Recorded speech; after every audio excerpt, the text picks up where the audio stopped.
It's nice to see all of you in Zoom. I appreciate you showing up and being a part of our community in my absence.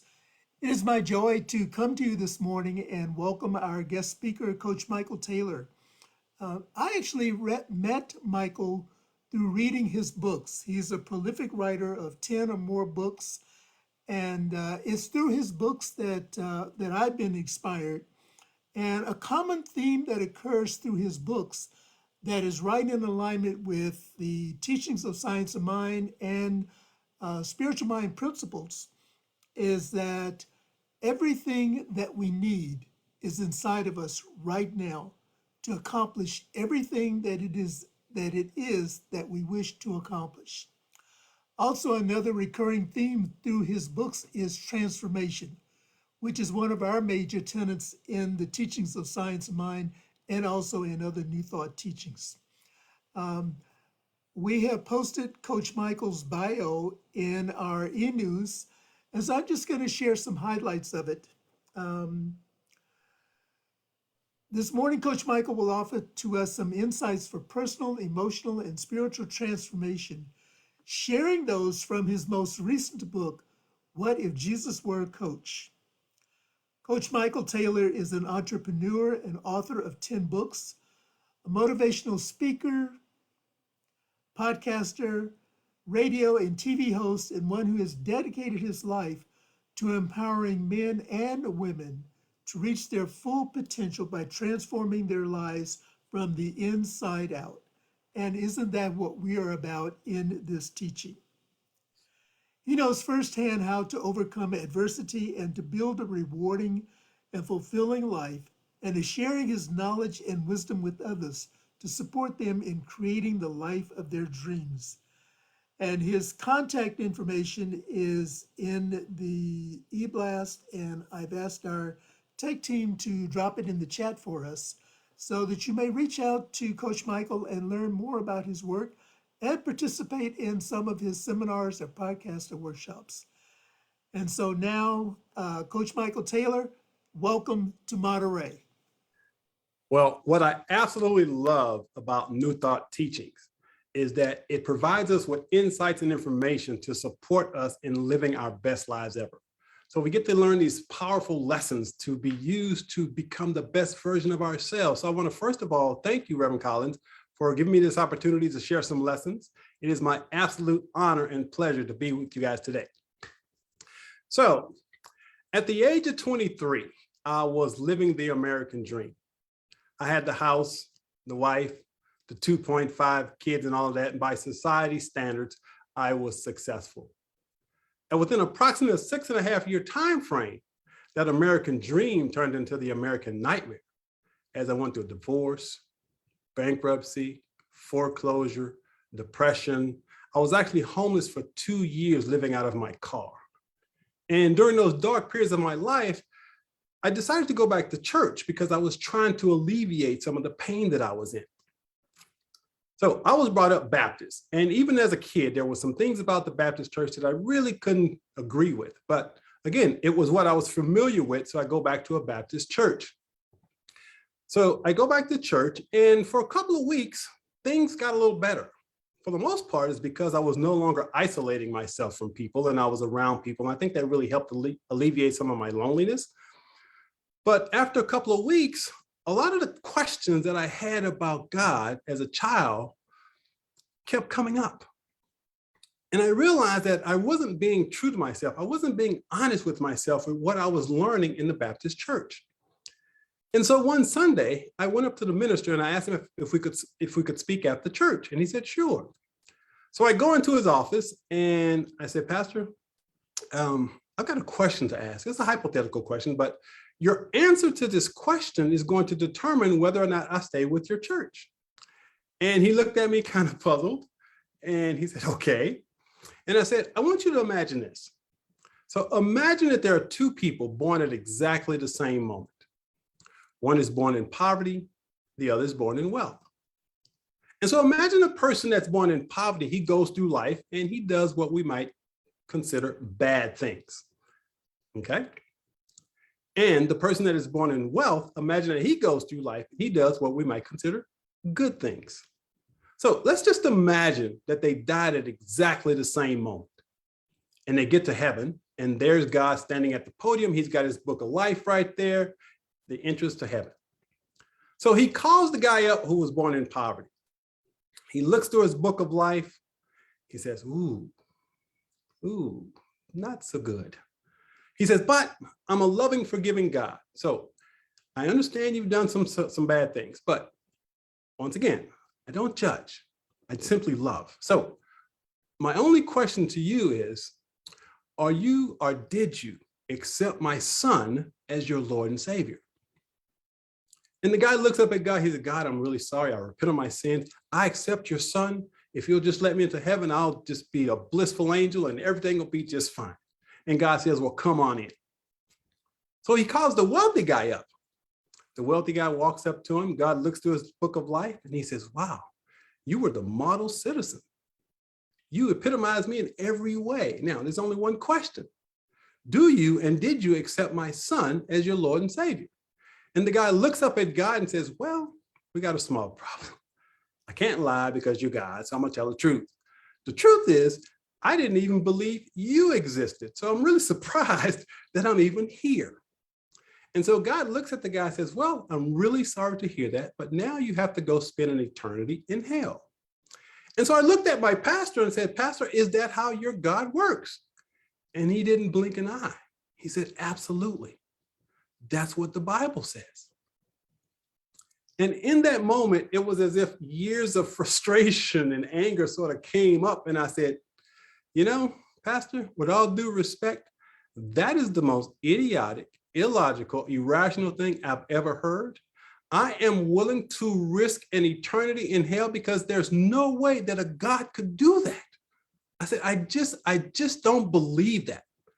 And in that moment, I became an atheist. I walked away from the church because I just, in my heart of hearts, didn't think that God would do that. Well, again, my life was still a mess and I was trying to figure out how to put my life back together. And then I received a miracle. I was sitting up late one night because I was too depressed to sleep. And I was sitting at the edge of my bed, looking across the room at my bookshelf, when I happened to notice that every book on my bookshelf had something to do with getting rich or making money. And as I looked at those books, this question just popped in my head. Michael, what if you took all the energy and effort you've used in trying to get rich and simply figure out how to be happy? Now, as simple as that question may sound, it literally changed and saved my life in an instant. All of a sudden, my depression lifted, and I had this amazing clarity that I was going to be able to rebuild my life, and it was going to become extraordinary. So as a result of asking that question, I stopped reading books on getting rich and making money. I started reading books on psychology and philosophy and metaphysics and personal development. And I went on this amazing journey of transformation. And so I was reading all these books and starting to get better, but there was still something missing that I couldn't figure out what it was. And once again, I was up late one night because I was too depressed to sleep. And I happened to see a commercial about depression. And as I looked at this commercial, I recognized that I had all of the symptoms. I was having trouble sleeping. I wasn't eating. I was losing weight. I couldn't concentrate. And I saw myself in that commercial. And so I did what I always do. I started doing research, started reading books about depression, hoping to alleviate the depression. Well, after a few more weeks, nothing had changed. And then I read a book by a guy named John Bradshaw. And in his book, he says that in order to heal, you have to be willing to create what he called an interpersonal bridge with another human being. And he said one way to do that was by going to therapy. And so when I read that, there was a part of me that really resonated with it. And there was something in me that said, you know, that's something that I have to do. So I gained the courage to go to therapy. But there was a problem. How could I find a therapist? Because all these questions are going through my mind. For example, do I have to have a Black therapist? Do I have to have a male therapist? How do you choose a therapist? That was the most difficult part. So here's what I did. I took a phone book, which tells you how long ago that's been. I took a phone book and I did this. I put my hand over this and I dropped my finger on the first person that my finger landed on. And I said, okay, this is where I'm going to go. So I go to the therapist's office and I walk in. There's a receptionist. She says, may I help you? I said, well, I'm just looking for some information about depression. She pointed to a wall. There were some brochures there. I walk over, I grab a brochure, I start reading it, and I walk right out because I was absolutely terrified. As a matter of fact, I remember looking at my shirt, and my shirt was doing this because my heart was beating so fast. I was so scared. And so I left. I go home and I tell myself, I got to go back. I got to go back. And so after another week or so, I said, okay, I'm going to try this again. But I didn't want to go to the same therapist because I was embarrassed. So I did my little thing again. Chose another therapist.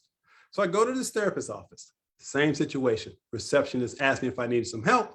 I said I was looking for some information about depression. I walk over to her shelf. But interestingly enough, this receptionist apparently picked up on my anxiety. And she walked to the back and she got a therapist. And so this therapist walks out and she says, hi, may I help you? And I said, well, I'm just looking for some information about depression. And she said, well, are you depressed? I said, well, I'm not really sure. And she says, well, do you mind coming in my office? I said, okay.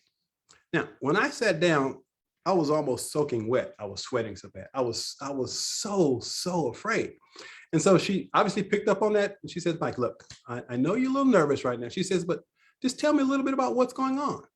So I told her, I'd gone through my divorce and all of that. And she says, well, Michael, she says, I think you're in the right place. She says, if you're ready to get started, she says, I'd really like to just kind of help you work through some of this. I said, well, great. She says, Michael, can you share some of the things that happened to you during your childhood? Which really caught me by surprise. And I kind of looked at her, thought about it for a moment, and I said, okay, yeah. So I started sharing some things. Now, I have to admit that I possibly had the worst childhood a child could have. Every imaginable type of abuse I experienced between the age of 6 and 13. And so I'm sharing some of these things with her.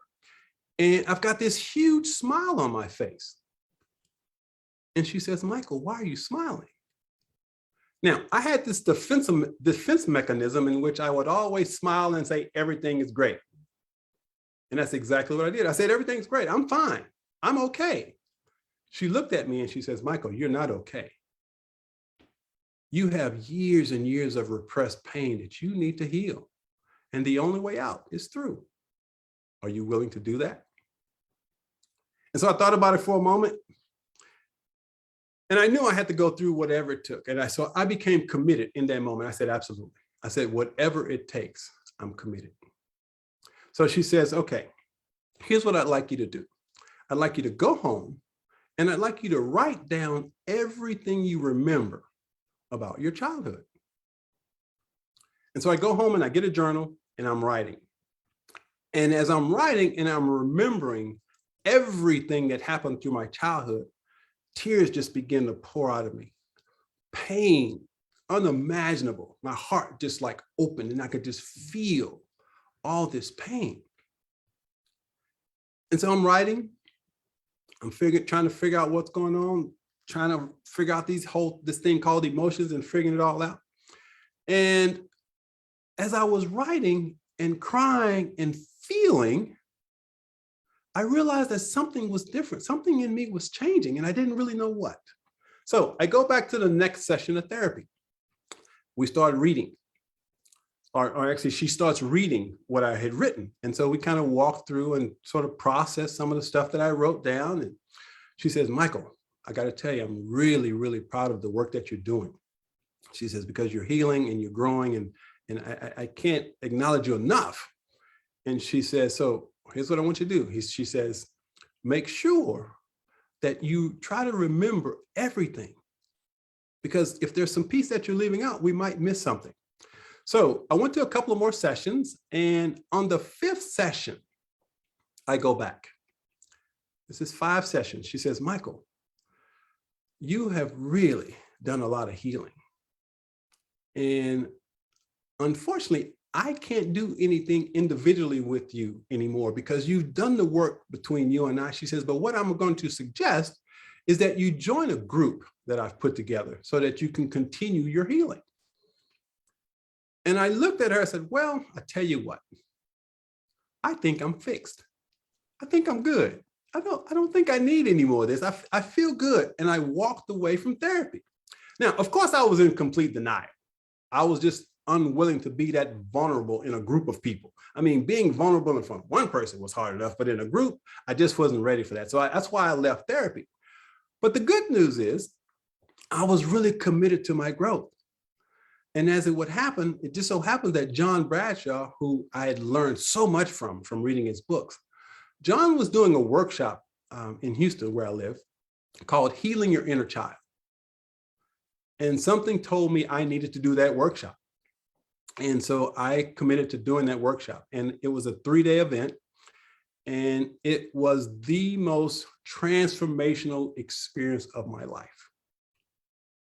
Through this process, I started healing all that childhood trauma and just really did some deep healing work and got to a place where I was truly happy with myself.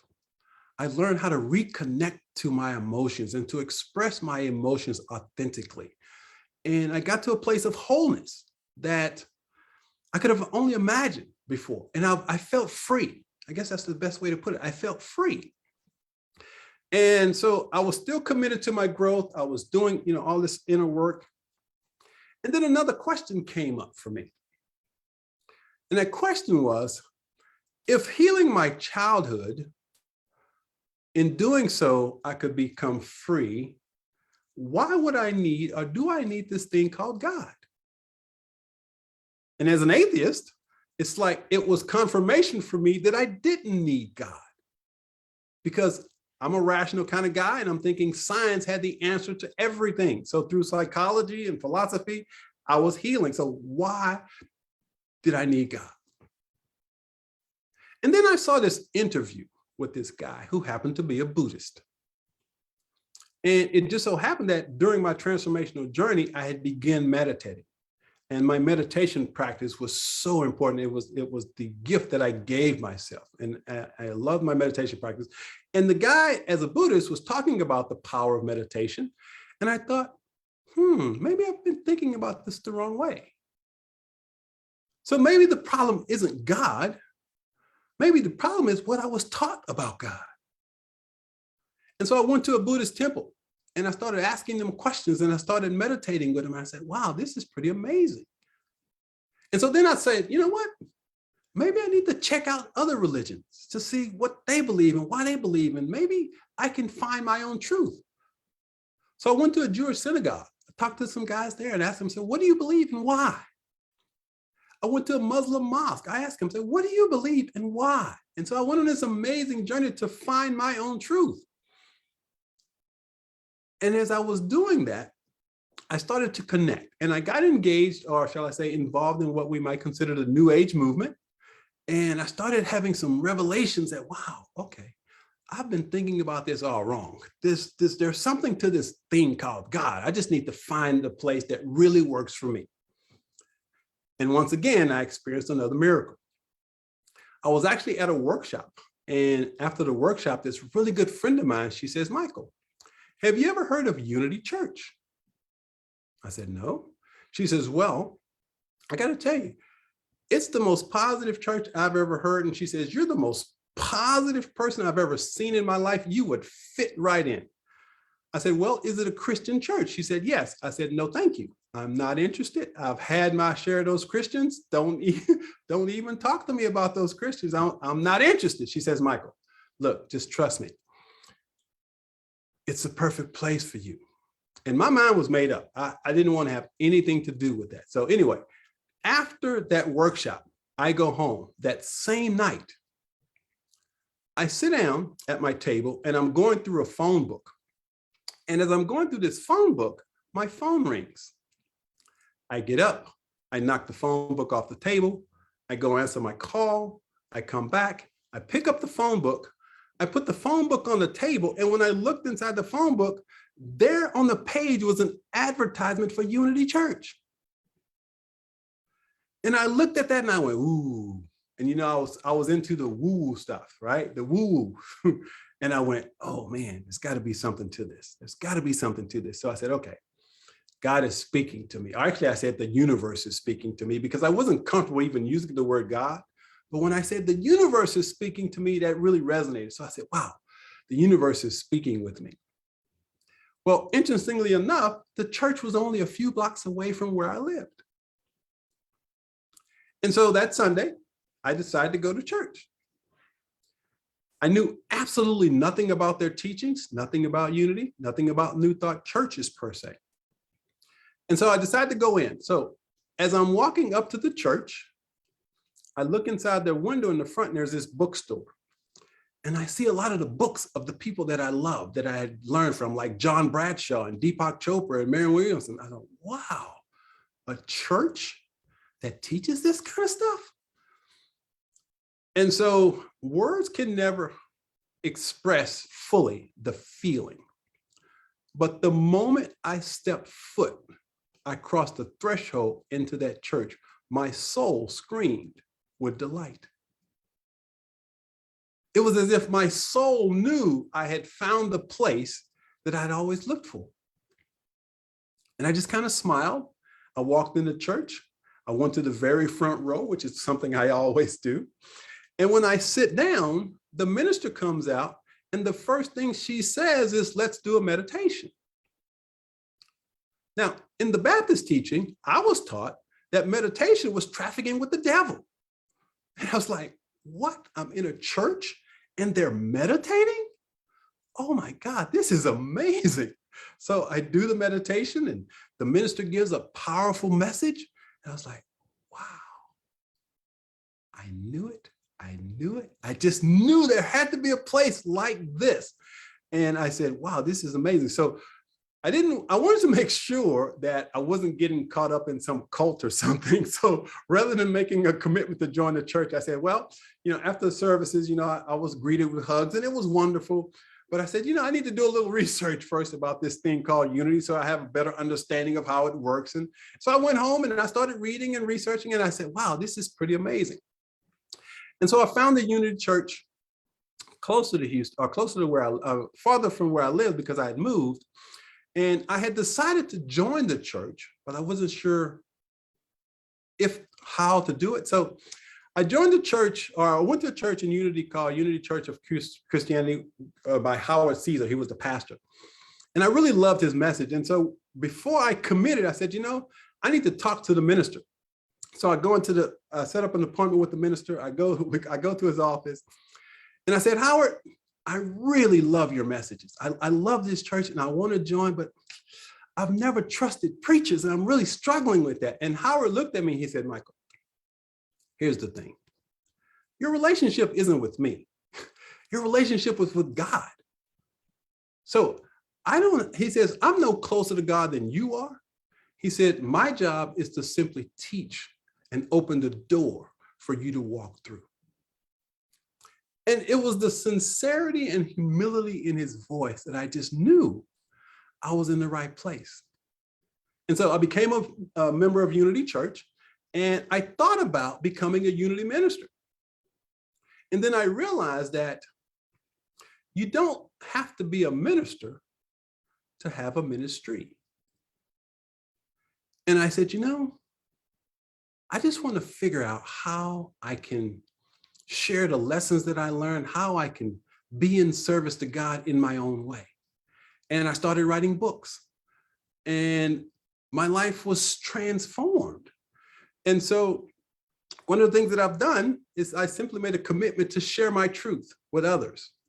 And so recently I wrote a book, as Reverend Colin mentioned, called What If Jesus Were a Coach?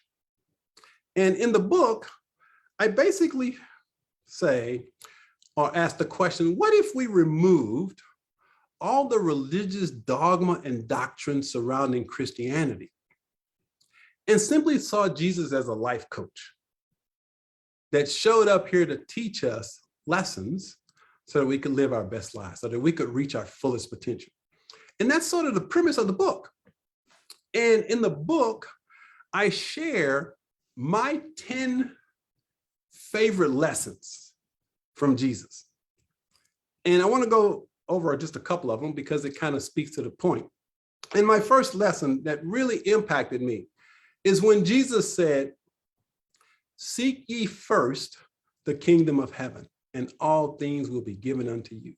Now, I've heard that a million times growing up as a kid.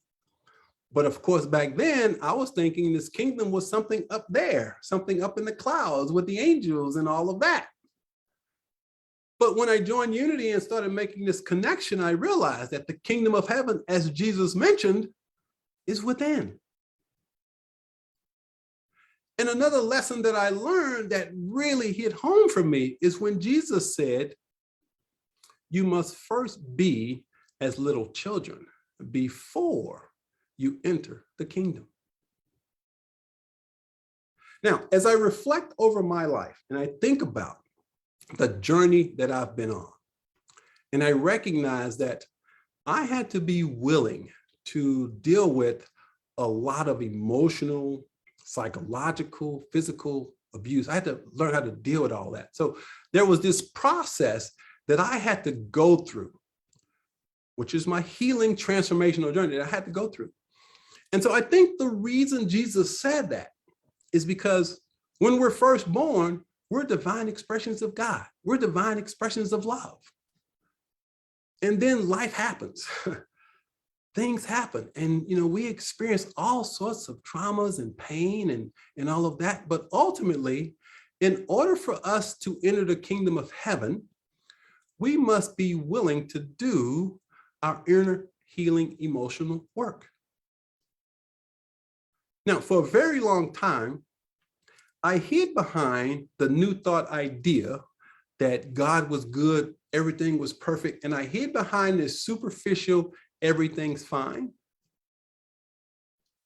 But I had an experience with a friend of mine that really shifted everything for me, because I was living with this friend of mine because I didn't have a job, and she was kind of helping me out. And she came home one day and she says, "Michael, how was your day?" And again, I was into Unity, I was into New Thought, and I said, "Everything's fine, everything's great. The universe is, this, and the universe is that." And she says, "Michael," she says, "No, just tell me, how do you feel? How was your day today?" I said, "Look, I'm telling you, I know that the universe is going to open up opportunities for me." And I had this big smile on my face like I always did. And she says, "But Michael, stop it. Cut the BS. I just want to know, how do you feel right now?" And I said, "I'm telling you, everything's great. The universe is perfect," and all of that. And she says, "Michael, that's BS. Stop, get out of your head, get into your heart." And she says, "Answer me this." She says, "Michael, how does it make you feel to have to be dependent on me right now?" And I kind of thought about it for a moment, and I started getting out of my head. I started sinking into my heart. And then she said, "Michael, how does it make you feel to not be able to see your kids?" Once again, I started getting out of my head. I started to feel, and I started to allow myself to feel. Because see, my challenge has always been to be stuck in my head. But she challenged me to get out of my head and into my heart. And she says, "Michael, how do you feel?" And she kept coaxing me to get in touch with the feeling, not the thought. And when I got into the feeling, I started saying, okay, actually, I feel like a failure. I feel like I've let my family down. I'm afraid that you might kick me out of your house. So there's a lot of fear. I'm a little confused because I don't know what to do next. And she says, "That's it." She says, "Just go with that. Just go with that." And so I just kept getting real with her, sharing the feeling that I had. And all of a sudden, again, I allow myself to start feeling, and then all the tears start flowing. And my friend embraced me, and I had this feeling of unconditional love from my friend. And as she held me, that love just sort of radiated through from her to me. And I went, ooh, that feels good. And I just allowed myself to truly connect, not with my head, but with my heart. And if we'll remember, as kids, we had that same experience when we allowed ourselves just to feel the love, the joy, the excitement of living.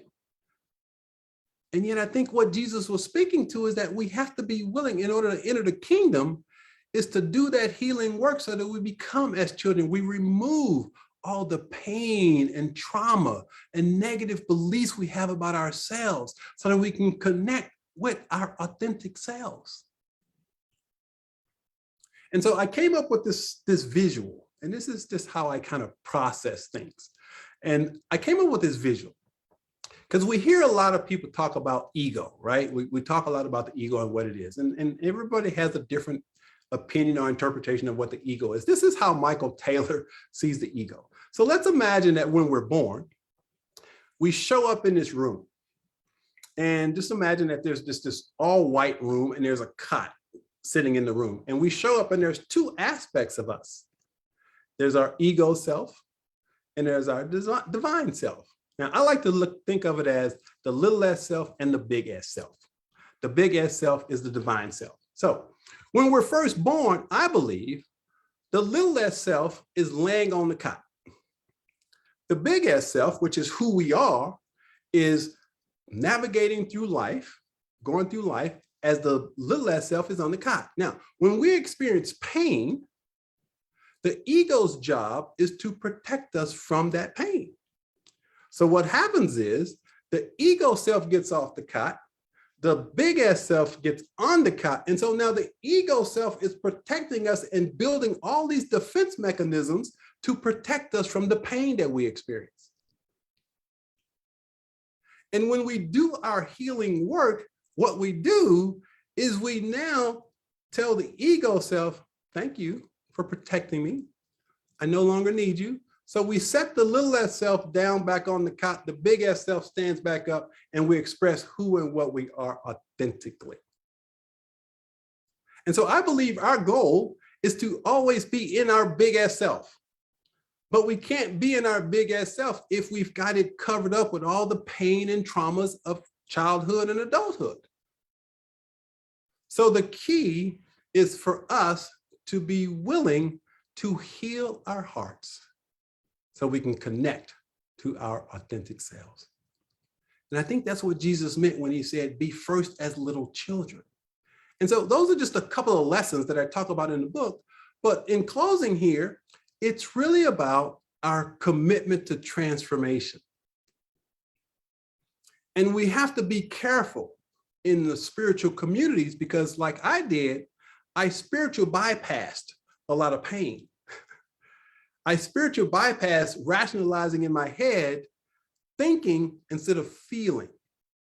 And so I believe the key to the kingdom is in our hearts. It's in our willingness to connect to that feeling space. And when we learn to heal our hearts and connect to God, nothing is impossible. Thank you.